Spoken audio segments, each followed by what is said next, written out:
All right, Pro Boxing Insider here with Vernon Paris and his trainer, Kenny Badass Johnson. Thanks, guys, for taking the time. Appreciate it. Definitely. First of all, Vernon, let me ask you. You've been out of the ring for a while. Where you been? What you been up to? Why the delay in returning to the ring? Well, I've actually been in the South, in Blufftown, Florida, where I'm originally from, down there with my mother and my cousins and sisters and so forth. But I just had to take the time off after the loss with Zab Judah. I had to take the time to rethink the team I was with and get a few things in order in my personal life in order for us to move forward. So, but we're back now with my new coach, Kenny Johnson, and we're in some good shape. Can't wait to fight this Saturday, and looking real forward to getting back in the ring, getting that top spot. Kenny, you said you're his new trainer. How did you two get together? It's a guy, his manager by the name of Rick Liziz. He gave me a call one day, and he was interested in Vernon. It went on and on and on about getting him back in the ring, whatever. And he felt like I was the best trainer out there for him, and for his style to get him, where he's going to be a world champion again. And he got us together, and we worked out, we clicked. Vernon said it's a go, and here we are, ready to make it happen. Okay. Yeah, Vernon, just what did you feel the need for to make a change? Anything in particular that just you didn't think was working? Well, I felt that the whole team that I was with, it just wasn't right. There was a lot of things that wasn't getting done that should have been getting done.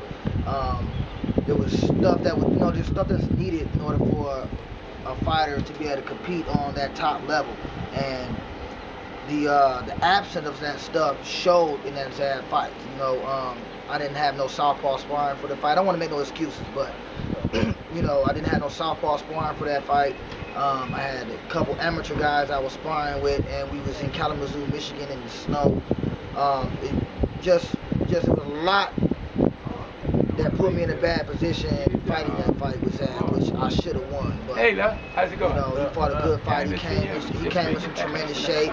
He came to do what it is that he did. You know what I'm saying? And I learned a lot from that fight. And I plan on showing how much I learned from that fight as far as my dedication, my seriousness to the ring now with a new team, like I said, new coach, new management team. And as of right now, they've been doing everything they said they were going to do, just as I'm doing everything I said I was going to do. And it's going to be a new me. The old me's dead. It's a new me. Okay. Well, tell us about this fight this weekend. You've been out of the ring for over a year now. You're getting back in. What do you know about your opponent? And tell us about the fight. Don't know too much about my opponent. I know he has about 30-something fights. All I know, I don't know too much about him, but I know I've been in shape. I've been training out here in Vegas, starting in Atlanta with Kenny Johnson here. We came out here to Vegas. We trained at Floyd's gym. We getting a lot of good sparring, a lot of good top fighters who are in shape, a couple world champions. And I'm holding my own. I'm in some real good shape right now. I'm walking around right now. It's 2 days before the fight. I'm 142 pounds. And I'll run that off tonight. So, everything's looking good. I'm strong as hell. I'm fast. I've been out the ring for a while, so I'm anxious to get back in the ring. And for all those fighters out there who knows how it feels for somebody who's been doing something for as long as I've been doing this boxing, to be gone for so long, to be come back in the ring, they can understand my enthusiasm. Enthusiastic. That's too many punches, man. Yeah, exactly.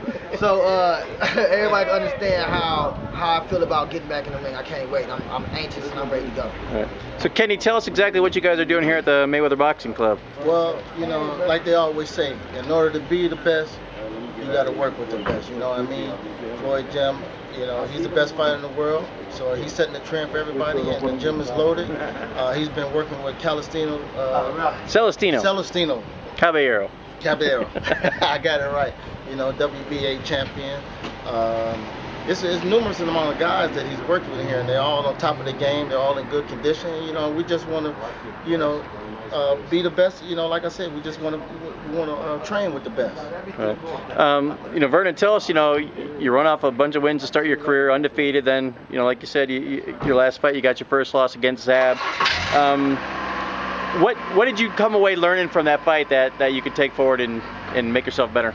Well, in the beginning half of my career, it was so easy. I really didn't take too much too serious. And I learned off the Zab fight that you have to take every fight serious. No matter how good your skills are, you have to be conditioned, you have to train hard.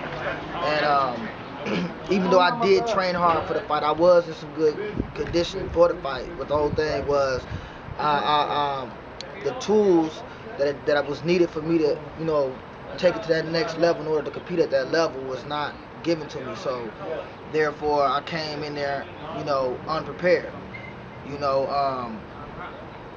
it's a big learning experience for me. It won't happen again.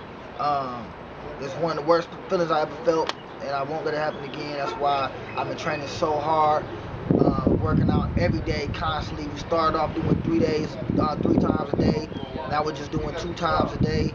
You know, breaking it down to the last few days now. You know, so.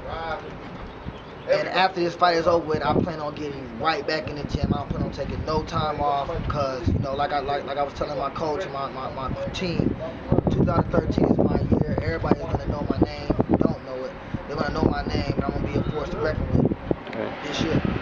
Now, you know, when every fighter, you know, I guess, you know, most of them when they start, they think they're invincible. Inevitably, almost always that first loss came. Yours did. You can walk away from it pissed off and wanting to get better, or it can, you know, make you think that you don't have what it takes. So emotionally and mentally, you know, how did that loss affect you? Well, it didn't really affect me too much emotionally, like not to the point where I didn't want to do it no more, but it just made me rethink how I was going about doing things, how the team was going about doing things. I feel like people that I was dealing with before was not taking it too serious. I feel like people before had too much confidence in me, and that's why I wasn't given the tools that I needed in order to compete on the level, like with fighters like Zab Judah, and so I mean I just took from that I have to train hard, I have to be dedicated, and I have to live, eat, and sleep and shit boxing, and that's what I plan on doing. Right. And this last question, Kenny. You know, he'd mentioned he's going to have this fight, he's going to stay in the gym, doesn't plan on having long periods of inactivity. What's the plan going forward, this fight and beyond, as far as you getting in there, and how quickly does he want to get back up and face top guys like Zab again? Well, I mean, you know, that's up to his management, you know, how fast they want to move him. From what I hear, you know, they want to get him in the ring, keep him active, and, you know, whatever fight comes, you know, his way, and if it's you know, if it's doable, then you know, they plan on taking it. I mean, at this point right now, I mean, the way we train it, we feel like we can take on the best in the world. You know what I mean? You know, you get this this fight coming up this Saturday, and after this, you know, it's so thumbs up. People like the fighters are calling me out now, and before they were ducking me. But see, what they don't understand is they think because I took that loss that it just destroyed me, and I'm not going to be able to come back as I was before, but I'm going to come back strong. And what they don't understand is what I took from that fight is what's going to make me a better fighter and a better person. Like I said, I'm dedicated, I'm strong, and I'm working hard, and this is what I'm doing all day, every day. You know what I'm saying? And to all them guys, Amir Khan, Ricky Hatton, whoever them guys is that want a piece of ice, man, you can get a piece, because I got it. I'm here, I'm ready, and you know, like before, I'm not running, I'm not ducking nobody, and it never will. It's not in me to run. You know what I'm saying? I can't fear no man, and I want everybody. I want Danny Garcia. I want Adrian Brown. I want every fighter out there that think they can beat me, or every fighter out there that says they're the best, or whoever got that belt around their waist. I'm coming for that. Appreciate it. Anything else, guys, you want to add? Appreciate the time. Anything else? Vernon Iceman Paris, baby. Kenny Johnson. All the time. All right, thanks, guys.